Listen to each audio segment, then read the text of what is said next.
I think my worst experiences are usually quite solitary ones. The life of an actor, especially at the beginning, feels solitary, and you're going up for auditions and going up for different parts and repeatedly are politely declined, sometimes impolitely declined, often. And the door will be closed in your face and you won't know why. And that moment is always a puzzling one, because the natural instinct is to take it personally. And often the decision isn't personal, but you feel as though, I certainly felt as though I had failed, and you can get very despondent.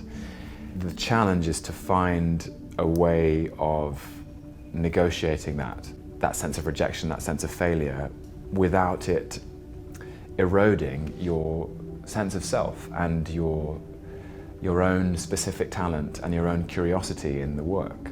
I think it doesn't matter at what stage you're at in your creative life or in your career, but people will always have an idea of who they think you are, and often it's inaccurate or not wholly accurate, and you mustn't let them change your own sense of who you are, because only you know, and only you know what you had to go through to deliver that performance, and protect that with everything you have, because all those people who think they know who you are didn't do the work and they don't know. So have that faith. When I was at Cambridge University, I was there reading classics, and I was in a production of Tennessee Williams' Streetcar Named Desire, and Lorraine Hamilton, who was a talent agent in London at the time, came to see it, and I was in my second term, aged 19 years old, and she wrote me a letter and said, I'd love to meet you in London. So I got on the train, and I remember going into her office, and she represented Emma Thompson and Stephen Fry and Hugh Laurie, and I was like, wow, you've got a hell of a list here. And she was so sweet, and she just said, Tom, I think you can do this if you want to, and I'd love to be your agent. And I was just amazed and incredulous, and it was really that moment, being in that production, that was when I gave myself permission to want to do it as much as I think I always had.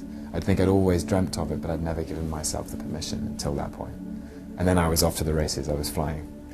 There was nothing else I was going to do. The French quote is: On a tous de vie, le seconde commence quand on réalise qu'il y en a seulement une, which for those of you who understand that, is we all have two lives. The second begins when you realize you only have one. So I'm not wasting any time, and the thing is that, you know, with negativity is they are like clouds that pass across the sun, and you basically, you know, they will pass, like they're just feelings, you know what I mean? And it's important not to dwell on them. I'm always quite wary of giving advice, because I think people generally like to find their own way. And all the advice I can think of is Shakespeare's "To thine own self be true."